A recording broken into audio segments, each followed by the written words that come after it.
In the world of modern marriages, appearance and status plays a role. Types and wealth is what matters. The one you choose goes according to your desires and not the dean.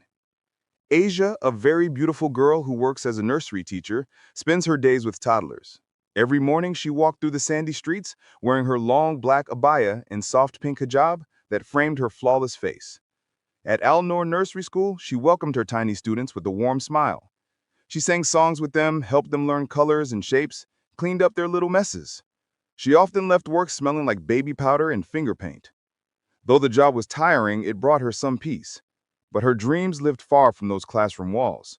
Like many Muslim girls, Asia dreamed of marrying the man of her choice. He had to be handsome, but most importantly, rich. She wanted to live the life of luxury. She believed that with her beauty, light brown eyes, and fair skin, she could marry any wealthy man she wanted. Her family lived in a modest neighborhood. Their home was small but neat. Her parents, Mr. Rashid and his wife Faima, had always worked hard to raise their children with good manners and faith. Asia had an older brother named Ismail, married and living simple lives with their family nearby. He wasn't rich, but he wasn't poor either. Asia had a close friend named Nasra, who had once been her classmate and now also a teacher. But Nasra's life had changed completely after she married a wealthy businessman. Most weekends, Asia would visit Nasra at her beautiful home, a white-painted villa with shiny marble floors and a garden full of roses. She admired Nasra's dressing table, full of glittering gold jewelry, and her shoe rack that overflowed with expensive heels and designer sandals. Nasra would take her to high-end malls and boutiques where they shopped for abayas and imported perfumes. They laughed, shared secrets, and sipped fresh juice at stylish cafes. To Asia, Nasra had everything, and she wanted the same. To get that life, Asia knew she needed to marry rich. Fortunately, her beauty attracted many suitors. They were handsome, charming, dressed in Italian suits, and drove sleek black cars. One after the other, they came to her house with flowers and gifts, speaking to her parents about marriage. But one thing stood in the way. They were all non-Muslims. The first was David, a businessman. He met Asia at a wedding and later came to her home. He offered a gold necklace to her mother and said he wanted to take Asia to live with him in abroad. Mr. Rashid welcomed him politely, but asked, "Are you willing to embrace Islam before marrying our daughter?" David hesitated. "I'll think about it." He never returned. Then came Raj, a wealthy Indian whose father owned textile shops. He was generous and polite and brought sweets for everyone. But when asked about converting, he said, "My parents wouldn't allow it." Another no. Each time Asia's heart broke a little. She would lock herself in her room, stare at herself in the mirror, and cry. "Am I not beautiful enough for them to change?" she whispered. Her mother would sit beside her and gently say, "My daughter, if they were sincere, they would think deeply about Islam. Be patient. Allah is testing you. A good Muslim man will come."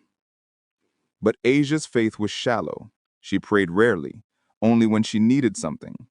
She hardly fasted, and reading Quran was something she hadn't done in years. One night she cried to her mother, "If no Muslim man comes, I'll marry anyone I want, even if he isn't Muslim." Her mother was shocked. "Don't say that again, Asia. Fear Allah."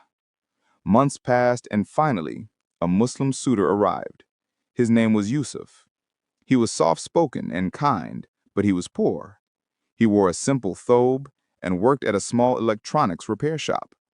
Her father saw honesty in him, but Asia rejected him without hesitation. "He is not what I want," she said.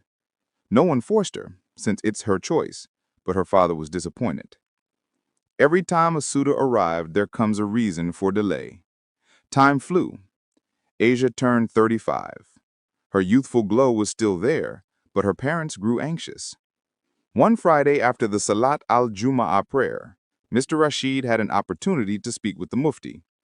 During their conversation, the topic of marriage unexpectedly came up. Seizing the moment, Mr. Rashid explained his daughter's situation to him. The Mufti listened attentively and then advised, "Tell her to keep praying. Allah's timing is never wrong. Encourage her to turn to him." Surprisingly, Asia began to pray more, hoping it might help her dream man appear. It was then that the Mufti mentioned his neighbor's son, Khalid. Khalid was a well-mannered young man who taught madrasa at a local Islamic center. He wasn't wealthy, but he had good character and a clean heart. The Mufti arranged to visit. When Khalid came to Asia's home, she wasn't around. She had gone out with Nasra. Mr. Rashid and his wife received Khalid warmly. When Khalid entered the house, both parents were shocked, not by his words, but by his appearance. He was tall and lean, with smooth caramel brown skin and a perfectly trimmed beard. His eyes were sharp and gentle at the same time, a deep chestnut color that showed confidence without arrogance. His smile was calm, almost peaceful. His voice was soft and deep when he greeted them. Assalamu alaikum wa rahmatullah. They replied. Mr. Rashid looked at his wife. Faima nodded subtly. He spoke with wisdom and answered questions with respect. Though he was just a madrasa teacher, there was something magnetic about him. Such manners, subhanallah, Faima whispered to her husband after Khalid left. He looks like a prince from the Sunnah. I didn't expect him to be that handsome, Mr. Rashid replied, and respectful too. May Allah bless his parents. They were both impressed. What left now was for Asia to meet him. Later that evening, when Asia came home, her mother shared the news with excitement. Asia, the young man was here, Khalid, the one the Mufti spoke about. Asia, throwing her handbag on the couch, asked without interest, "And?" Her mother smiled. "He's very handsome and well-mannered. Wallahi, your father and I liked him immediately." Asia looked up slowly. "Handsome? But he's just a madrasa teacher. No car, no real income. What will he give me? Dates and hadiths?" Her mother reminded her gently, "You are also a teacher. Habibti, just meet him first. You might be surprised." Asia rolled her eyes. "No, Mama. I didn't work this hard on myself just to marry someone who can't even afford to take me to a hotel." Her mother's face fell. "You're judging with the eyes of the world, but marriage is more than wealth, Asia." Her father walked in at that moment, his face tight with frustration. "You reject him without even seeing him? Do you know how many women would pray for such a man?" Asia shook her head. "No, I want a man who can give me a stable, comfortable life, not an ustadh." Her father's voice rose. "And when will that be? When you're 40, 50? Allah sends you a gift and you throw it away because it's wrapped in simplicity?" Her father was furious. "You will regret this one day, Asia." Then he left. But Asia didn't flinch. Her heart was still chasing a different kind of man. Mr. Rashid sat quietly in the living room that evening, his eyes tired. He sighed and said to his wife, "Wallahi, I don't understand her anymore. A man like Khalid is hard to find. What else is she waiting for?" "I know, my dear. I'm just as heartbroken," Faima said. "But maybe someone else, someone she listens, can talk to her." "Hmm?" Mr. Rashid looked up and asked, "You mean her brother Ismail?" "Her friend Nasra," Faima replied. "She listens to her. Maybe she can convince her to at least meet Khalid." On the other hand, in her bedroom, Asya was on the phone telling Nasra about Khalid. "There is no way I'll marry an ustadh, my dear friend. No way," Asya said with insistence. "What is he like?" Nasra asked. "I haven't met him, but according to my mom, he is very handsome," Asya said. "But if you haven't met him, you can't judge him, right?" Nasra asked. "I don't have to meet him to judge him, my dear friend. The man my parents want me to marry is the opposite of what I want, period," Asya insisted. "Okay, my dear, if that's what you want, no one can oppose." Nasra said. Faima found a good day and met with Nasra. She gently explained the whole situation. "Please, my daughter, talk to Asya. Make her understand. This whole situation is hurting her father." Nasra nodded, though she already knew what Nasra stood by. On weekend, they were at a rooftop restaurant chatting. With a soft breeze, sipping their sharbati, Nasra started the topic about Yasin. She tried to convince Asya to change her decision. "I already told you, I'm not interested in meeting with him," Asya said. "Okay, but you're not getting any younger. You're almost 36, and I'm saying this with love. Don't throw away good proposals just because they don't come in shiny packages." "You said it like my dad," Asya said. "Did you copy that line from him or something?" she added. "Honestly, your mom is worried, and your father too. At least meet him. Maybe you'll be surprised," Nasra said. Asya shook her head.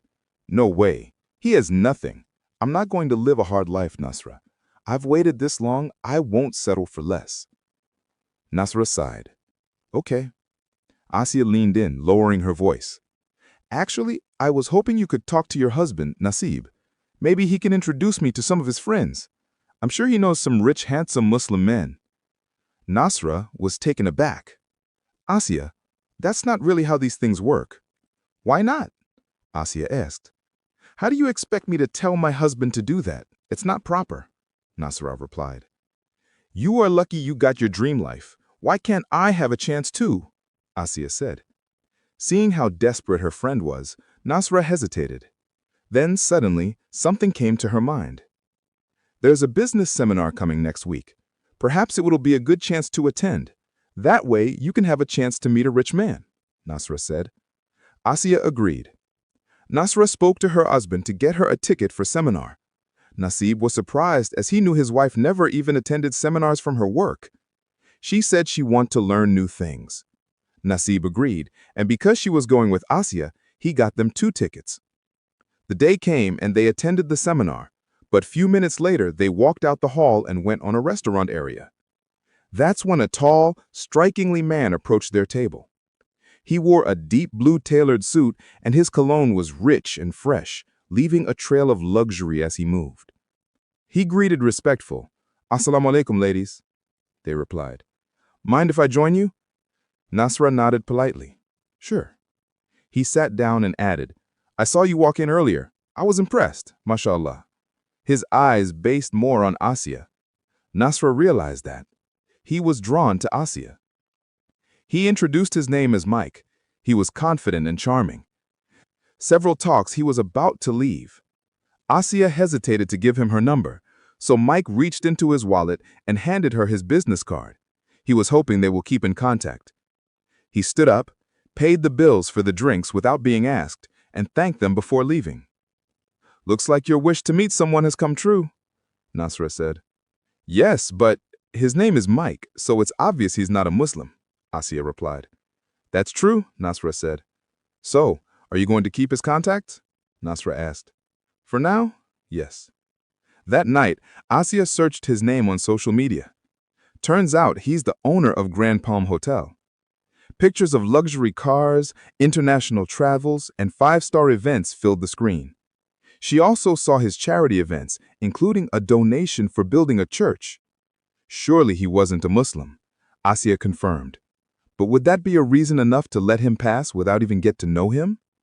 For several days, Asia's mind pondered with questions. She didn't know why, but she kept thinking of him. His smile, his confident voice, his way of looking at her. Since Mike didn't have her contact, she is the one to call. She had never been the first one to call a man before in her life. It was tough, but if she can't call him, she can't see him again. Every time she pulled her phone, she thought about calling him, but each time she changed her mind. In the weekend, she visited Nasra at her house. They talked as usual and later decided to look for Mike online once more. As they were scrolling, they saw an upcoming event that is going to take place in his hotel. Asia saw an opportunity to see him again. She wanted Nasra to escort her, but Nasra refused. Asia convinced her until she accepted. Just like in the seminar, they dressed and arrived at the Grand Palm Hotel. The hotel was busy with arriving guests. They went to the reception and asked for Mike. Do you have an appointment with him? The receptionist asked. No, but he know who we are, Asia replied. I'm sorry, but without an appointment, it's a bit hard, the receptionist replied. Can't you make an exception and call him? I believe he will accept to see us once you tell him who we are, Nasra insisted. She told them to wait. They waited for a long time, then Asia decided to call him. But before she dialed his number, suddenly Mike appeared. Sir, your guests are there waiting for you. When Mike approached them, he was happy to see Asia again. He welcomed them at the restaurant area and ordered them food.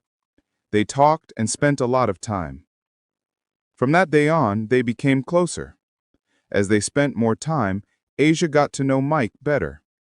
Despite Mike being born in a Christian family, He wanted nothing to do with religion, so he chose atheism. Though his parents were against his choice, but they couldn't change his decision. Asia was surprised, but she didn't judge. One thing was Mike never crossed the line. He was ready to marry Asia, but the problem was his faith. Asia loved Mike and was ready to be his wife, but will he accept to revert? Asia loved Mike deeply, but she knew her parents would never allow her to marry a non-Muslim man. She also knew that Mike didn't want to follow any religion. He was an atheist and made that clear. Still, he promised that if they married, he wouldn't ask her to leave Islam. Nasra, her close friend, had faced a similar problem before, but this time Asia was the one struggling. She didn't want to lose Mike because she truly loved him, so she came up with a plan. Mike would pretend to accept Islam so her parents would approve of the marriage. After the wedding, they would each continue practicing, or not practicing, their own beliefs. Mike agreed. When Mike told his friend Job about it, Job laughed. "You? Becoming a Muslim?" "Now I've seen everything," Job joked. Mike shrugged. "You know how it is. She won't be intimate with me until we're married, so I'll just do this for now, and after the wedding, I'll go back to my old ways." Job shook his head, but Mike didn't care. He knew Islamic divorces were easy to get, so he thought it was worth going through with the marriage. Asia didn't realize that Mike was marrying her only for her beauty and affection. Once he got what he wanted and got tired of her, he can easily leave her. When they told her parents, Mr. Rashid, her father, wasn't convinced. He wanted Mike to learn more about Islam before marrying his daughter, but Asia insisted. Finally, he gave in, and the marriage was arranged. Their nikah took place, and soon after, they traveled to Durban, South Africa for their honeymoon. Asia felt her dreams had come true, but reality hit soon after they returned. Mike's first secret came out. He had a son with another woman. One day, the woman brought the child to their home, demanded that Mike take responsibility, and then left. Asia was heartbroken that Mike had hidden such a big truth. Mike apologized, and Asia forgave him. Not long after, the child's mother moved in, saying she wanted to stay close to her son. She was rude and disrespectful. Asia asked Mike to do something, but he ignored her. The woman acted as if she had more control in the house. Asia was angry, but chose to stay patient. Soon, Asia discovered she was pregnant. But by then, Mike had started to change. He became distant and cold. Asia cried often, but didn't tell her parents because she didn't want to cause them more pain. Her father had already disapproved of the marriage. She only shared her worries with Nasra. The pregnancy was hard, but alhamdulillah, she gave birth to twins, a boy and a girl. What should have been a moment of joy only brought more trouble. Mike grew even more hostile. He came home late, gave no explanations, and began to forbid Asia from practicing her faith. He threatened to divorce her and take the children if she disobeyed. Frightened, Asia told Nasra, who advised her to speak to her parents.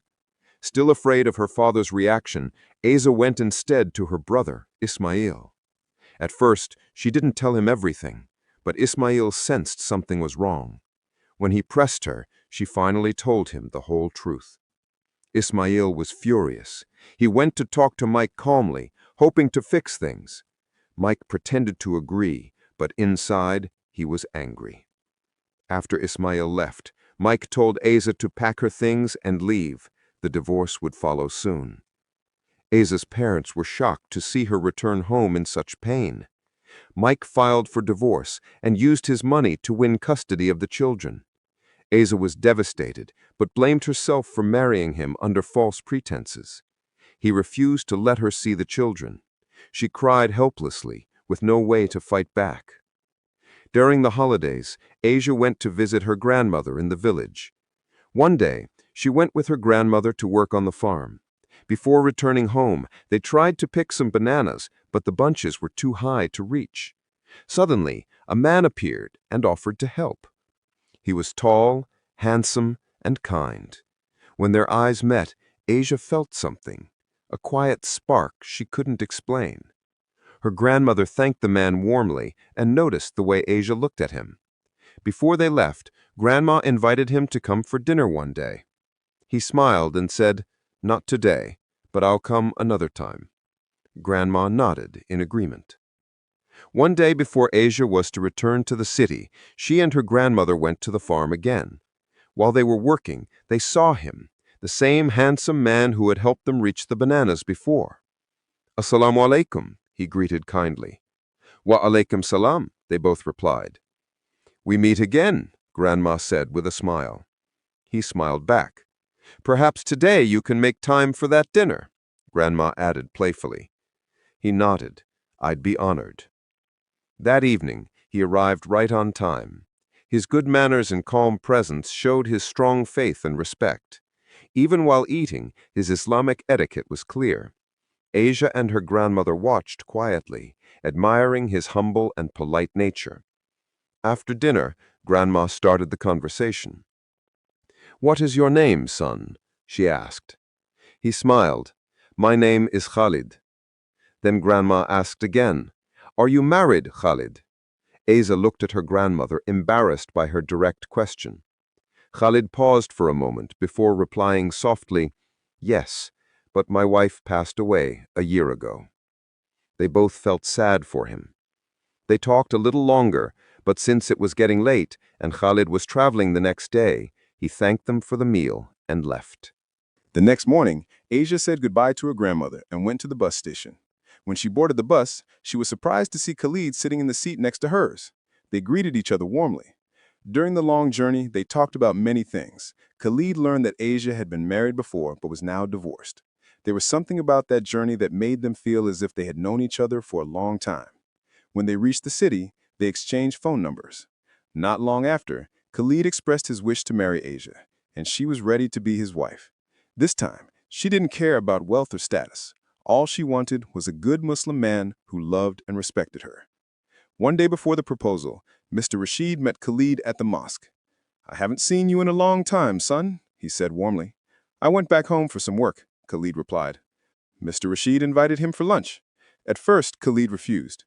Mr. Rashid asked, "Are you still upset that my daughter once rejected you?" Mr. Rashid asked, smiling.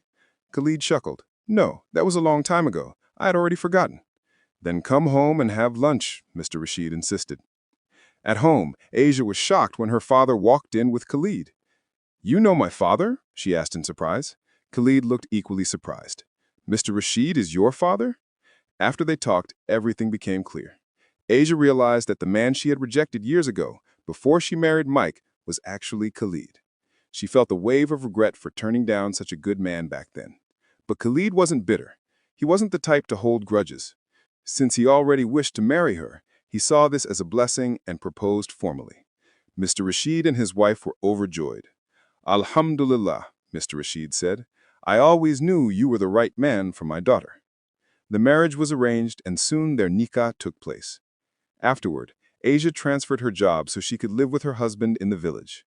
When they arrived, she was amazed. The place was a beautiful ranch with a huge garden and many animals. She learned that Khalid wasn't just a madrasa teacher. He also owned the ranch and only taught whenever he visited his uncle in town. Khalid loved Asia dearly and always treated her with care and respect. He was kind, patient, and helped her heal from her past. Still, Asia sometimes felt sad when she remembered her twins. Khalid comforted her and reminded her to pray. He taught her du'as and told her Allah always listens, even when we say nothing. One day, Asia's mother called with surprising news. Mike had brought the twins back and left them with her. "Alhamdulillah," Asia said with tears of joy. She told Khalid, and together they decided to bring the twins to live with them on the ranch. The twins were so happy to see their mother again. They loved the ranch, the animals, and their new life.